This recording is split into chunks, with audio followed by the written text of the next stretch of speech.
Salut mes BG galbés, aujourd'hui petite vidéo, ça m'amuse bien de faire cette vidéo, on va parler un peu de La Menace. Je sais pas si vous le connaissez, je pense qu'il est connu, un peu plus que moi mais ça va pas durer longtemps mes BG galbés. D'ailleurs je suis le philosophe, prince d'inchangeabilité, seigneur des New empereur du bon sens et tout ce qu'on aime et tout ce qu'on sait et tout ce qu'on veut.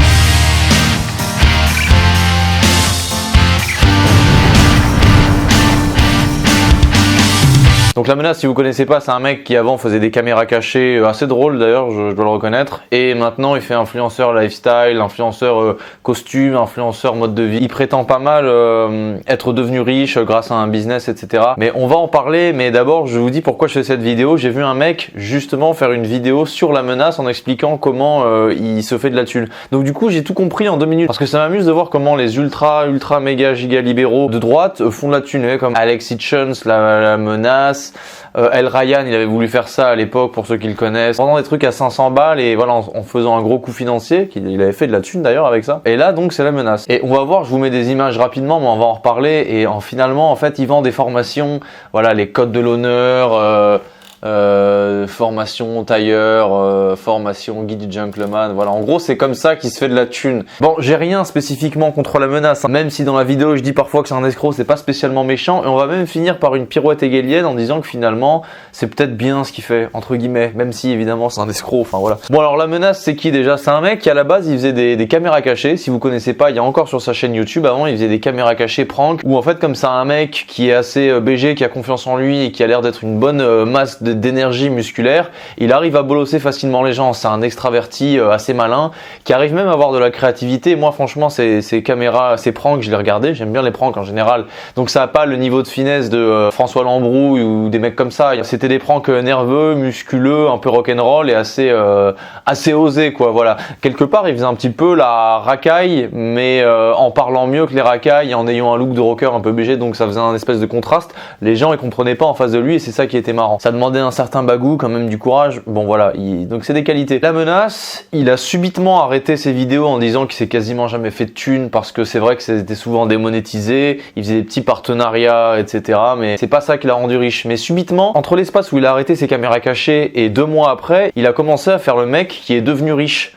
comme ça. Donc il a joué au mec riche en disant que c'est avec son super business, c'est avec un super business qu'il est devenu riche, etc. machin. C'était un peu bizarre parce que je vois pas comment un mec peut devenir riche subitement alors qu'il faisait des caméras cachées. En gros c'est très simple, il a fait un plan, il a fomenté un plan et il a voulu se faire passer. Vous savez, pour gagner de l'argent, c'est mieux de se faire passer pour un mec déjà riche. Comme ça les gens un peu PNJ, ils pensent que t'es riche et qu'en achetant tes formations, ils vont devenir riches également. Et lui c'est ce qu'il a fait en fait. 2 mois après avoir arrêté ses caméras cachées, il a commencé à sortir une voiture, une Lamborghini ou je sais pas quoi, à dire ouais je suis riche, à faire des vidéos lifestyle sur Instagram en ayant des costumes, en disant ouais je me suis fait beaucoup de thunes, je me suis fait tout seul, machin chouette. Alors qu'on sait, parce qu'il avait déjà fait des vidéos là-dessus, que son père, en gros son père est un millionnaire russe qui a fait fortune dans le vin. Il a même montré à un moment donné dans une vidéo son daron dans son château, enfin voilà son daron il s'est fait construire un espèce de château moderne, donc son daron c'est un russe riche et sa daronne c'est une française. Il s'est pas du tout enrichi tout seul par des business ou autre à la base, il a juste profité de la thune de son père pour acheter des trucs, des costumes, etc. C'est juste un mec qui a de l'argent à la base. Bon ça, je lui en tiens par rigueur, il n'y a aucun problème. Je vous montre un peu son processus à lui. Son daron, il avait de la thune, et La Menace, il s'est dit, ok, pour commencer à me faire de la thune, il faut que je fasse comme si j'avais gagné de la thune moi-même. Donc il a profité de son père en faisant croire qu'il avait gagné beaucoup de thune lui-même, et après, bon, il a fait beaucoup de vidéos aussi, où soi-disant, il invitait des mecs qui, grâce à lui, se tapaient 20 000 € par mois, enfin voilà, soit des comédiens, soit des PNJ qui faisaient semblant, on sait très bien,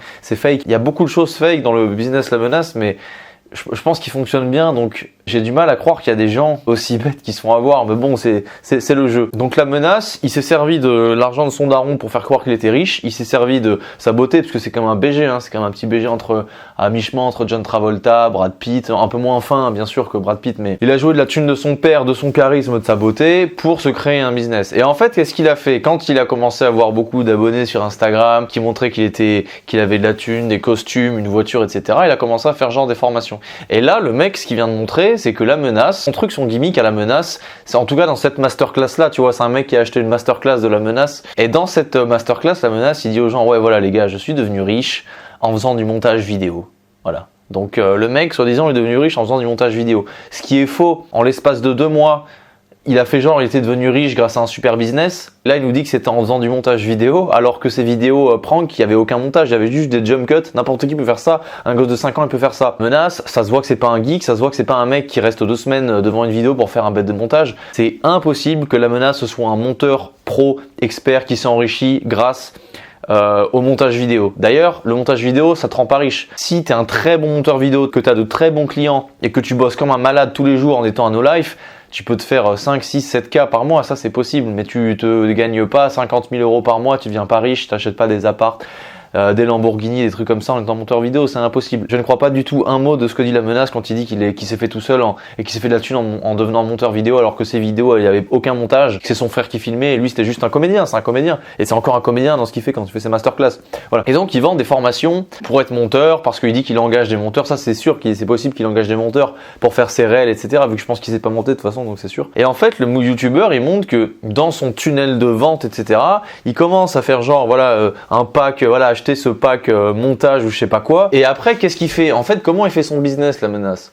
Regardez, la formation, les codes de l'honneur d'un homme, valeur 697 €. Et là, vraiment, c'est du marketing. Moi, je suis mauvais en marketing parce que je surcote l'intelligence des gens. Parce qu'en fait, si t'es un petit jeune, isolé, complexé, à bas QI, et que t'es, voilà, malheureusement, un peu un PNJ qui a rien vu de la vie et qui a juste, elle est sur ses écrans, etc. machin, tu peux être aliéné par un mec comme la menace qui envoie du lourd, qui dit va devenir riche, qui est beau, et le mec il s'identifie à lui. Et je suis sûr qu'en mettant valeur 697, en mettant valeur au lieu de mettre prix, les mecs ils disent pas j'achète cette formation, ils se disent je prends cette valeur, et cette valeur elle est haute, donc je prends 697 €.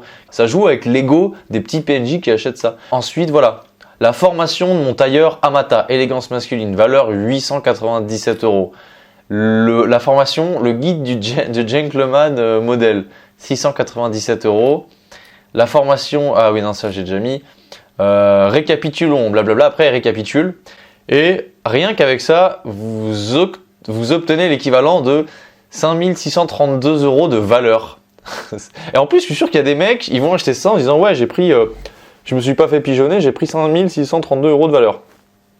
Si t'es un petit PNJ à bas QI, moche, enfermé, isolé chez toi et que t'achètes tout ça, c'est un effet placebo. Tu vas jamais commencer à attirer des meufs à devenir riche avec ces trucs-là, j'en sais rien. C'est peut-être sympa la formation dans le cerveau d'un entrepreneur à succès, toutes ces formations, tout ça. Mais justement, il joue avec l'ambiguïté de tout ça. Et après, voilà, encore un petit bonus, la méthode qui permet de casser le plafond des 10 000 € par mois.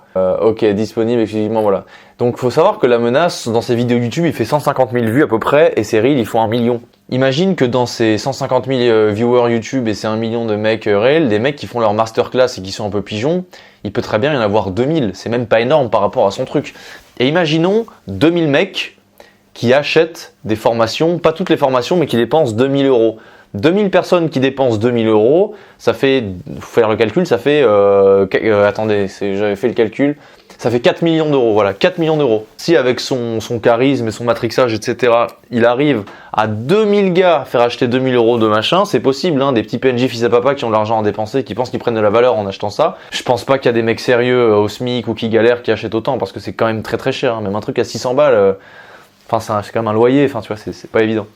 Mais le mec avec ça, s'il arrive à pigeonner des mecs, c'est 4 millions d'euros. Donc effectivement, en faisant croire qu'il est devenu riche, machin, en s'aidant de l'argent de son père et un peu de son truc à lui, il peut devenir vraiment riche. Mais la vraie vidéo qu'il devrait faire, c'est comment devenir riche en vendant des trucs à des gens, en leur faisant croire qu'on est riche et qu'ils vont devenir riches. Je crois que c'est un peu ce que faisait Alex Hitchens. Et en fait, c'est vrai que c'est des mecs comme ça qui peuvent se faire de la thune. Parce que quand t'as pas froid aux yeux, quand t'as du charisme, que t'es malin, que t'es convaincant, t'as pas besoin d'avoir une grande intelligence approfondie et obsessionnelle sur des sujets. Le nombre de mecs brillants qui s'égarent dans la vie alors qu'ils sont géniaux, que c'est vraiment des mecs brillants qui s'égarent parce qu'ils sont inadaptés, etc. Des mecs qui pourraient humilier en débat des gars comme la menace. D'ailleurs, la menace, c'est pas... sur le plan intellectuel, il est pas très impressionnant. Dans ce qu'il dit, il a de bonnes idées, etc. Mais c'est pas quelqu'un c'est pas un cérébral, c'est pas quelqu'un de rapide, c'est pas quelqu'un qui est bon en débat, en vrai. Même face à Oussama Ammar, il était un peu limite, enfin bref. Mais peu importe en réalité. En vrai, ça gagne à mort, tu vois. Quand tu prends un peu un air hautain supérieur, c'est comme Alex Hitchens, hein. Alex Hitchens, il essaye de faire le Andrew Tate, il répète tout ce que dit Andrew Tate, mais c'est pareil, Alex Hitchens, sur le plan vraiment intellectuel, il est lent, il a pas de culture, et dans les médias traditionnels, il pourrait se faire bousiller par n'importe quel gauchiste qui pourrait enfin voilà. Alex Hitchens n'a jamais débattu contre quelqu'un d'intelligent ou de sérieux, il parle qu'avec des filles à qui il demande le body count, enfin c'est pas sérieux. C'est vraiment level télé-réalité quoi, il y a vraiment une différence. Andrew Tate c'est vraiment quelqu'un de rapide, extrêmement furtif, intelligent, lui je pense qu'il pourrait, voilà, mais Hitchens c'est pas pareil, on dirait un bébé quand il parle. Même s'il a réussi à faire de la thune, hein. Je décorrèle le fait de faire de la thune et le fait d'être un intelligent, profond, cérébral, bon en débat et qui peut convaincre des gens intelligents. Les mecs comme La Menace, les mecs comme Alex Hitchens, ils passent pour des guignols face à tous les gens qui sont bien insérés dans la société, qui ont une éducation, etc. Ils passent vraiment pour des guignols face à ces gens-là. Mais ils peuvent toucher les gens qui sont niqués un peu par le néolibéralisme, le mondialisme, et qui sont malgré eux un peu des PNJ, tu vois. Mais voilà, c'est comme ça. Après, je me dis, un mec comme La Menace, c'est quelqu'un qui a des qualités. On peut dire c'est un escroc, etc. et tout si on veut, mais quelque part, il donne de bonnes... il est un peu caricatural, mais il donne quand même plutôt de bons segments idéologiques sur certains trucs, hein, tu vois. S'habiller bien, être respectueux, des trucs pour la sécurité, etc. Sur ces trucs-là, bon, peut-être il y en a qui sont pas d'accord et qui vont dire qu'il est caricatural, mais globalement, c'est un bon instructeur en fait. Ça, c'est un bon instructeur. Il est bien pour élever les jeunes qui vont dire ok d'accord, donc lui il est charismatique et s'il est pour le respect machin c'est mieux. C'est mieux des petits jeunes qui se calquent sur ce qu'il dit lui que des petits jeunes qui se calquent sur des pseudo-rappeurs charismatiques qui les enjoignent à fumer des joints et à faire des bêtises, etc. honnêtement. Donc quelque part, même si ce gars-là il les escroque et qu'il vend du rêve aux gens et tout, peut-être qu'il gagne à devenir connu en étant un petit peu un escroc, en ayant plus de pouvoir et en ayant plus d'influence et en influençant bien les gens. Parce que c'est pas parce que sa manière de prendre de la thune, elle est très limite, parce qu'il joue en fait avec les limites du libéralisme. C'est-à-dire que qu'est-ce qui est une douille, qu'est-ce qui est pas une douille, si je te vends une place de ciné à 100 €, bah si tu me l'achètes c'est que tu la veux, enfin voilà, tu vois, il joue beaucoup ces gens-là. Al Ryan c'est pareil, j'avais eu un débat avec lui, on n'arrivait pas vraiment à déterminer ce qui est une douille ou ce qui est pas une douille, où faire la différence. C'est pas une science exacte l'économie, donc tu vois, tu peux toujours dire bref.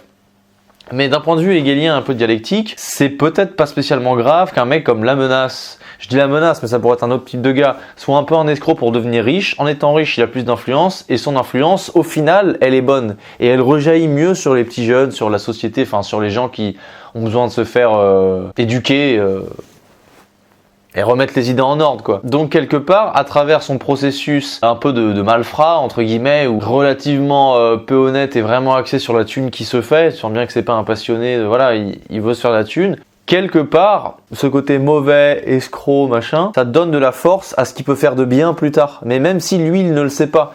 Et c'est ça qui, moi, peut me faire un peu pas adhérer à ce qu'il fait, parce que bon, moi jamais, enfin si j'avais des petits frères, des petites sœurs, c'est surtout ça qu'il faut voir. Si t'avais un petit frère, est-ce que tu lui dirais d'acheter les trucs d'élégance à 800 € de La Menace? Non, jamais. C'est comme ça qu'il faut voir si quelque chose est en général de l'escroquerie pour toi. Est-ce que tu le conseillerais à ton petit frère? Et surtout, s'il arrive vraiment à devenir riche en proposant des trucs comme ça me fait vraiment douter du niveau de l'humanité moyenne basse, hein. Parce que moi j'ai tendance à projeter sur les autres ma finesse et à être très exigeant avec moi-même dans les vidéos que je reposte en ce moment et tout ça. Des fois je passais une semaine à faire des montages, à faire des blagues très carrées, etc. en disant faut vraiment que ce soit génial, les gens ils s'attendent comme moi à ce que ce soit vraiment qualitatif et tout, alors qu'en fait t'as des gens qui peuvent se faire berner et acheter des trucs hyper chers, et ça je voyais pas à quel point les gens pouvaient être naïfs, hein. Donc moi il va falloir peut-être que je vende une formation à 800 balles, je sais pas, je vais réfléchir. Par exemple, parmi les gens qui regardent ma chaîne, dites-moi